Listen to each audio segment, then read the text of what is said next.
Gələn il Azərbaycanda digər donorlardan xəstəyə sümük iliyi transplantasiyası icra ediləcək.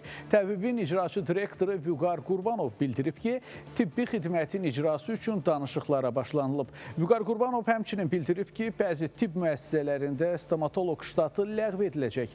Artıq bununla bağlı bölgələrdə fəaliyyət göstərən bir neçə tibb müəssisəsinə müraciət edilib.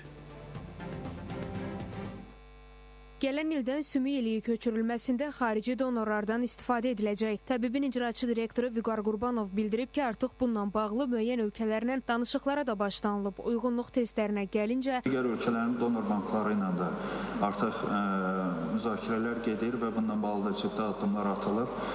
Və hədəfimiz odur ki, gələn il artıq biz az sayda olsa belə Dünya Bankının digər ölkələrin donor banklarından istifadə edir, əməliyyatları yeni klinikada icra eləyir və bu da ciddi bir irəliləyiş olacaq. Çünki bu sırada, bu növbədə gözləyən uşaqların və yaxud da böyüklərin siyasında ciddi bir tələb var ki, donoru yoxdur, amma donor tapılmasına ehtiyac var. Bununla bağlı da işlər görülür. Bizdə hal-hazırda uyğunluq testlərinin həyata keçirilməsi üçün laboratoriyalarımız da hazırdır. Yeni klinikada sümük iliyi transplantasiyası mərkəzində ilkin mərhələdə il ərzində 150-yə yaxın illik transplantasiya həyata keçiriləcək. Sümük iliyi transplantasiyasından ehtiyacı olan uşaqların sayı həddən artıq çoxdur və ilk növbədə əlbəttə ki, bu növbədə olan və sümük iliyi transplantasiyasına ehtiyac olan uşaqlarla başlanılacaq.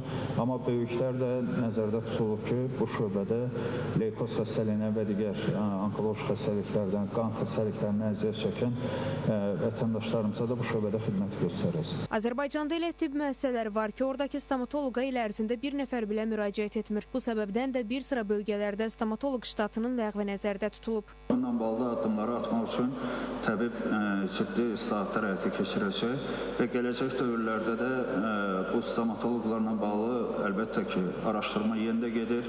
Nəinki stomatoloqlarla, ölkədə olan digər həkimlərimizlə bağlı araşdırma dediyim özümüz daxilində araşdırmalarımız gedir. Bəli, belə bir hallar var. Regionda bəzi stomatoloqlara artıq ştatların ləğv olunması, fəaliyyət göstərdiyi dövrdə ştatların ləğv olunması ilə bağlı xəbərdarlıq göndərilib və bu da qanunvericiliyə tam uyğun şəkildə həyata keçirilir. Bundan başqa Azərbaycanda ya anadan gəlmə, ya da genetik xəstəliklərdən əziyyət çəkən uşaqlar üçün ayrıca reabilitasiya mərkəzinin yaradılması da nəzərdə tutulub. Günəş Rızayeva, Əfqan Bayramov, Fidan Səfər, Space xəbər.